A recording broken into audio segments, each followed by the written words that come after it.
princípio da supremacia do interesse público sobre o privado ou particular. Não está expressamente mencionado no caput do artigo 37 da Constituição Federal, mas está implícito. Possui dois aspectos. No primeiro aspecto, ele se dirige ao legislador e ao administrador, ou seja, ele estabelece que o legislador, ao elaborar a lei, deve fazê-lo levando em conta o interesse público.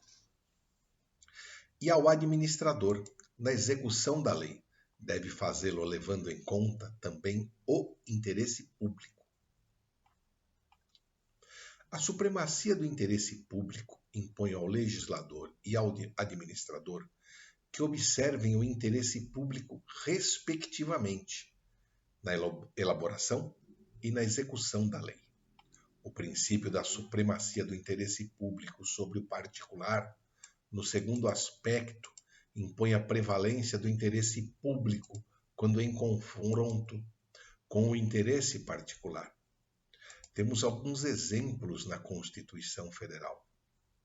No artigo 5º, incisos 22, 23 e 24, nos seguintes termos. Artigo 5º.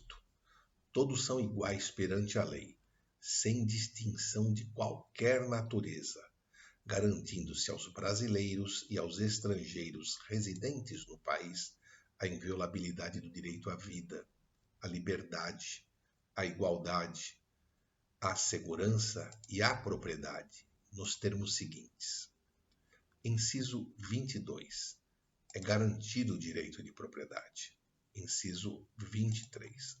A propriedade atenderá à sua função social. Inciso 24. A lei estabelecerá o procedimento para desapropriação por necessidade ou utilidade pública, ou por interesse social, mediante justa e prévia indenização em dinheiro, ressalvados os casos previstos nesta Constituição. A Constituição Federal protege o direito à propriedade, que é um interesse particular, mas limita tal direito ao estabelecer que a propriedade atenderá sua função social, que é um interesse público, possibilitando, portanto, a desapropriação por necessidade, utilidade pública ou interesse social.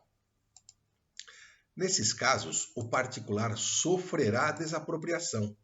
Obviamente, ele tem direito à justa e prévia indenização em dinheiro, como regra, observando-se as ressalvas previstas na própria Constituição Federal. Isso, pois, quando a sociedade lucra com o ato administrativo, ela também reparte os prejuízos. A doutrina ainda menciona que decorre do princípio da supremacia do interesse público sobre o particular o princípio da indisponibilidade do interesse público. Significa que o administrador não pode dispor do interesse público. Ele sempre administra em prol do interesse público. Os órgãos e os agentes têm o poder-dever de atender aos interesses públicos, não podendo deles dispor. Não vigora no direito administrativo o princípio da autonomia da vontade. Vigora, sim, a ideia do dever de agir em prol do interesse público. Esse princípio também é chamado pela doutrina de princípio da finalidade pública, ou somente da finalidade, pois o fim da função administrativa é o interesse público.